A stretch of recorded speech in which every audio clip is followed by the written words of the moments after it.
If you've ever met a well-read and militant atheist, then you've probably heard this argument before. And if you've heard this argument before, then you probably know somebody that doesn't know why it's not a very good argument.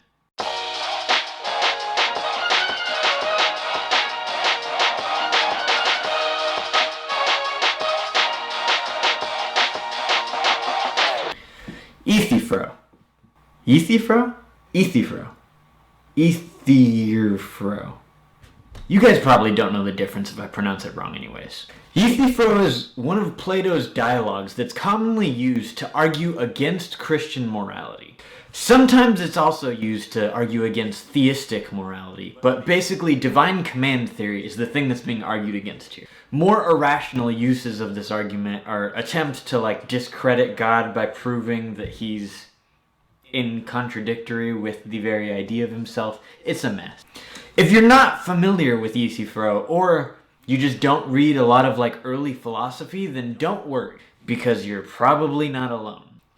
But if you do read early philosophy, then you probably are alone.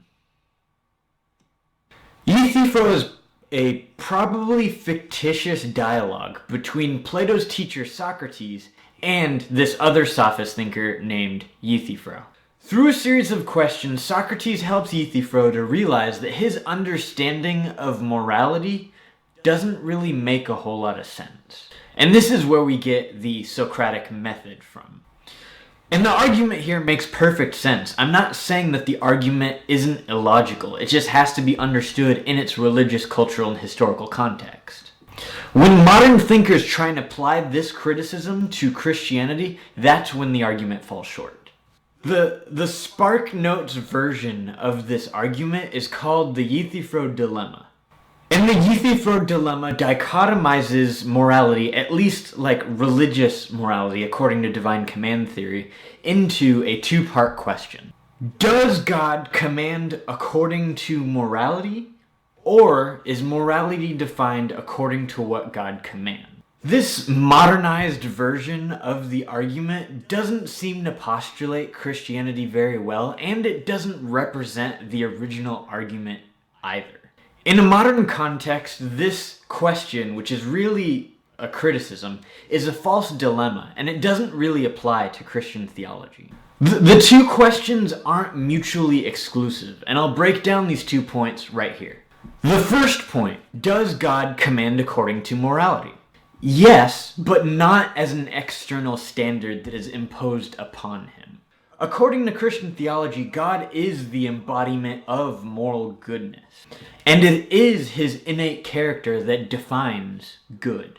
This question assumes that there is an objective standard of morality outside of who God is, in which case we wouldn't need God to be moral.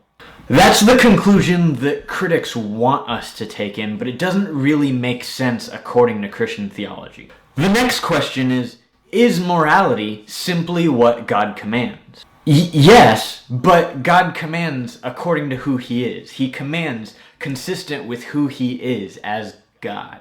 Critics often like to ask, well, what if tomorrow God decided that murder and rape were morally good things to do?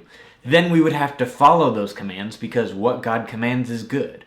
That question is just framed wrong and illogical according to Christian theology. The question assumes that morality is just a matter of opinion. This assumption only works and is logically consistent with the culture of ancient Greece, where the gods fought over what is morally good and what is morally bad. It only works in the context of a polytheistic system. A system where divinity is very much in contradiction with itself. But not logical contradiction, like just the divine gods have different opinions about... I've gotten too far already. Doesn't make sense. The point is that it doesn't apply to monotheistic Christianity. In Christian theology, God acts according to who he is, which is the definition, the objective moral standard of goodness. Euthyphro isn't a bad argument, it's just taken out of its historically logical context in order to add authority to the arguments that critics want to give for Christianity. And that's all I have for you for this video. Thanks so much for watching, thanks for arguing with me, and I'll see you on the next one.